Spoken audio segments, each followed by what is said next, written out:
short amount of time to do this. It's almost 9 o'clock and I need to leave at 2 for a doctor's appointment. So we're going to jump into it and we're going to get it done. I haven't done much to prep other than yesterday I did go ahead and I baked up my cakes and I have those in the freezer. And I did get all of my decor that we're going to decorate the cake with printed out and laminated. But the first thing that I want to do this morning before I pull the cakes from the freezer is I want to go ahead and get some of the coloring added to my frosting. I just have plain Walmart frosting, as you guys know. Cheap, easy, convenient. But I did want to get the color in these because I wanted to pop them into the refrigerator for a little bit. That way they can kind of firm up. These have just been sitting in my pantry, and because it's summertime and obviously the temperature is not really regulated inside of our pantries, I wanted to get it into the refrigerator to firm back up so that it will be a little thicker and a little easier to work with. That way it's not so runny. So I'm not going to go too in-depth in this video because we did cover a really in-depth cake video the last time that we did this. So I can link that in the description box and at the end of this video. That way you can kind of reference back to it because it has a lot of good information in it. But there are some things that I don't think I covered in that video that I wanted to share with you today. And one of those is coloring your frosting. What you should be using, what you should be avoiding. And that gets us into all types of food coloring. So there's a couple of options that you can go with, and one of those is the liquid food coloring that you find at the store over in the baking aisle, and then there is gel food coloring. Now, personally, I say avoid the liquid food coloring and go ahead and invest in the gel. And the reason for this is when you use the liquid food coloring, what tends to happen is, one, it's not as concentrated, it's very watered down, so you end up using a lot of it to achieve a really bright or certain color that you're looking for. So one, it waters down your frosting, which when you're trying to decorate any kind of layered cake for that matter, when your frosting is so thin, it just droops and it goops down the sides. So that's my number one reason. The second reason is that the liquid food coloring, after time, it tends to bleed because it is so watered down and it oxidizes. So I don't know if you guys have ever noticed, but sometimes when you use that, the frosting around your cake tends to kind of start turning brown around the edges, and it's because it's oxidizing. Now, when it comes to your gel food coloring, you have many options, but a very cheap and convenient option if you're shopping in Walmart is you can pick up these little tiny Wilton gel food colorings. And this one is 1 ounce. Now, it doesn't seem like much, and I want to say that this is about $3-something, but you're going to find this over in the cake supply area where you find the boxes and all the little tiny molds and the melting chocolates. But a little bit goes a long way. And what is great about this is because it takes so little to achieve the color that you're looking for, you're not watering down your frosting. Your frosting is staying thick how you would like. Now, another great option is Chef Master on Amazon. This is a 6-pack, and I want to say that when I bought this, it was probably $10-something. But like I said, you get 6 in here, and these ones are more of a tinier and taller because these ones are only 0.70 ounces, so definitely a little bit smaller than the Wilton brand. But what I like about these is they have a pop top. Let me see if I can get it open.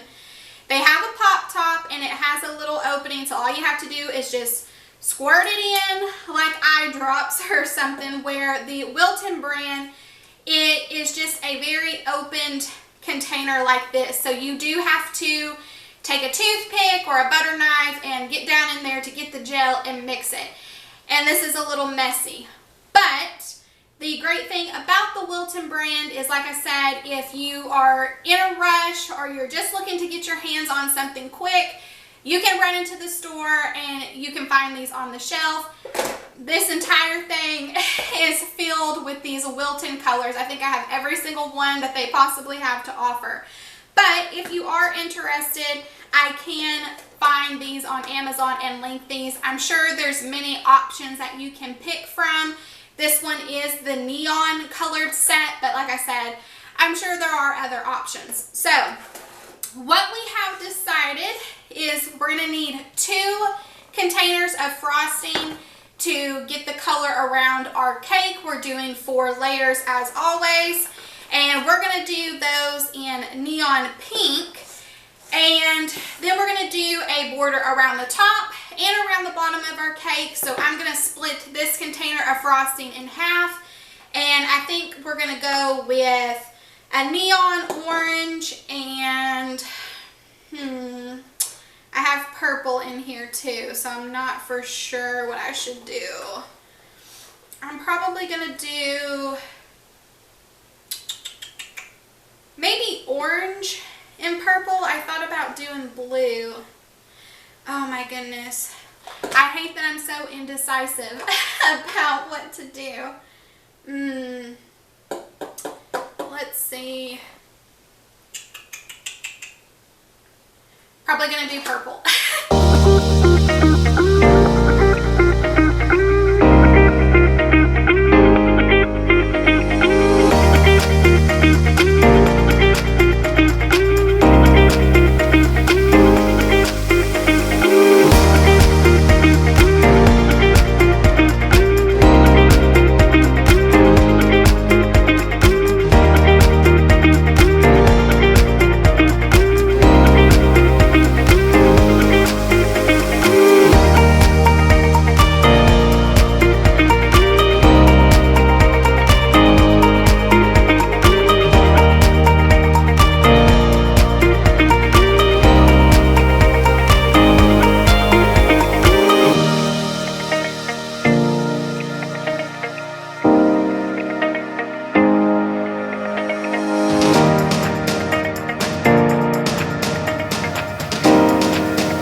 Directly from the freezer. Now, something that I wanted to mention, whether you're trying to do this to prep way in advance or even if you're just prepping the day before like I did, I went ahead and I baked up my cakes and I used absolutely nothing special. I used the Great Value box mix. I used 2 of them. That way I could get 4 layers to my cake. And the importance of this and why I highly recommend that you freeze your cakes is, one, like I said, if you're trying to prep in advance, if you wrap these a lot better than what I did for long-term storage, these can stay up into your freezer for 3 months before you're ready to use them. Just wrap them really good and properly and you're good to go. Another reason why it's important to freeze your cake, even if you plan on using it the very next day like I'm doing, is there's 2 reasons for this. One, you're going to be able to carve your cake and level it out so much easier. You're not going to have as much crumbs to deal with. And 2, you're not going to have to worry about your cake cracking on you. If you try to do this process, as soon as the cake comes out of the oven, it's going to be way too hot. It's going to crumble. So it's a really good reason as to why I just throw them into the freezer, even if you're doing it the next day. You're able to work with them so much easier, and the carving process is 10 times better. You're able to get more of a leveled cake if it is denser and frozen, opposed to, like I said, it just coming straight from the oven. Even if it's cooled, you're going to run the risk of not being able to level it out as good as you want to, especially if you're going to stack them. And this is a good reason if you don't want to deal with all the wooden dowels when it comes to a tiered cake, or even putting cake boards in between all of your layers. Freeze your cakes. As long as your cake is not ginormous, you shouldn't have any issues. Freeze them, level them off. So that's what we're gonna do now.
Scraps.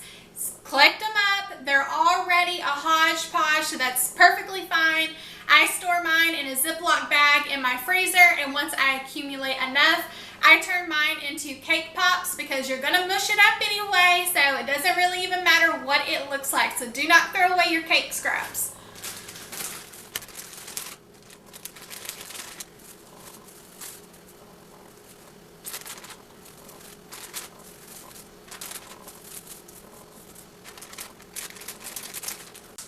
I'm gonna go ahead and get some frosting in between my layers here, and I'm just gonna use plain vanilla frosting in between my layers. I'm not gonna worry about coloring it or anything, but like I said, guys, if you need more in-depth instructions, go ahead and reference back to that one video that we've already done. But I'm just gonna go ahead and jump into this and get this done.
If you guys ever make homemade cinnamon rolls or try your hand at it, use your cake frosting as your icing on top because it is so good.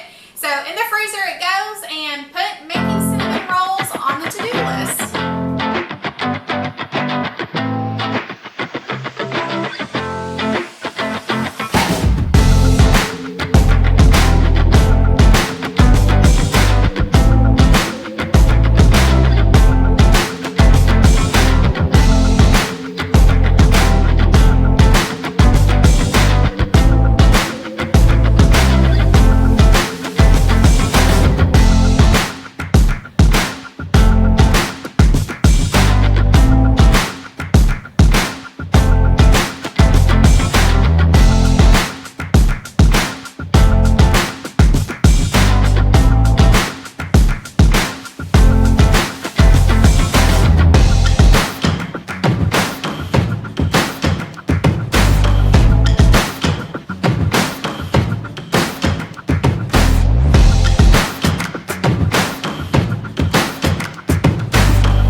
house. So now it's on to the fun part, which is decorating.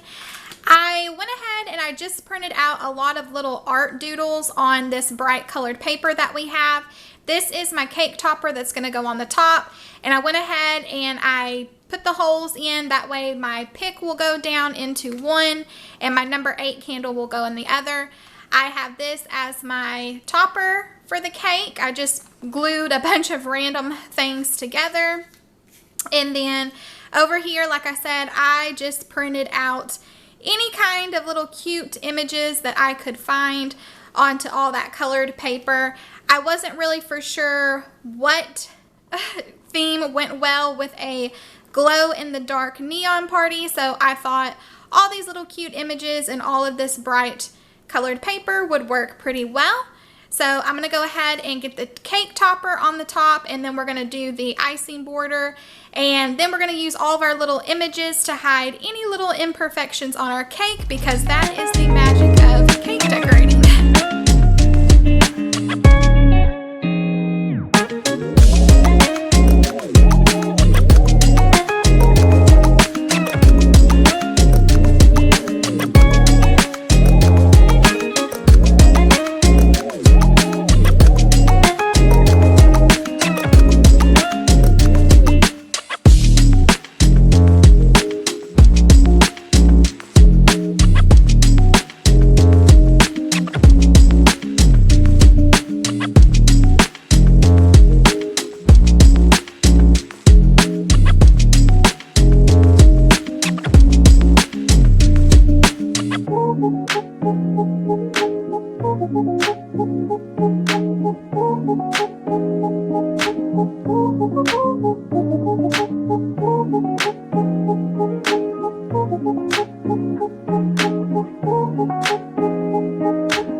done. I will say I'm a little disappointed in my frosting. No matter how much I left it in, I even tried moving it to the freezer, but no matter how long I let it cool, it is still runny, and I think that's because it's really humid inside of our house. It's like 100 outside, and it just got done raining. So that's kind of disappointing, but I am going to put it into the freezer, and that will help it stiffen up. But because it was so runny, I wasn't able to get my sides as smooth as I would want to. So I definitely did try to hide all the imperfections the best that I could, but at the end of the day, it still looks good. It's edible. I know it's going to taste good, and that's all that matters. Well, friends, we did it. We got another thing checked off of the to-do list per usual. As you guys know, it's about 12:30, so we definitely got in here and we got it done. And even though our frosting had a little hiccup and didn't cooperate with us fully, it's still okay. A hiccup does not mean a failure, so remember that. And yes, you heard me once again, put your cake in the freezer. The main reason why you want to do this is it helps to lock in the moisture, believe it or not. So if you do not want a dry cake, put your cake in the freezer. Just remember, if you're going to use your cake, let's say the next day, and you decorated it the day before, you're good to go with just popping it into the freezer exactly how it is. You don't have to wrap it up or anything. Just set it out about 45 minutes to an hour to thaw before you're ready to cut into it, and you should be good to go. But if you're making yours in advance like I am, so today is the 12th, and we're not using ours until the 22nd, so that's a good amount of time. So I'm going to let it sit in there and chill for 24 hours until everything freezes up, and then I'm going to bring it out and put it on a cake platter that's got a dome on it. That way I can clip it down around the edges. I'm going to put it in the freezer, leave it, and forget about it until I'm ready. But if you don't have a dome platter and you need a solution right now, go ahead, pop it into the freezer for 24 hours, bring it out, and wrap it up really good in saran wrap. But just remember, the day of your party, when you're ready to set it out to thaw, take the saran wrap off first, because if you don't do that, your icing is going to stick all to that saran wrap, and it is just not going to be a good time at all. But I want to say thank you guys for taking time out of your day to spend time with me. I had a blast with you guys as always. And be sure to check out that other cake video because it has lots of good tips and tricks, and we go really in depth with the whole cake decorating process. Today was really sped up. I didn't go into it. I didn't talk about it too much. So definitely check that video out. But until next time, I'll see you later.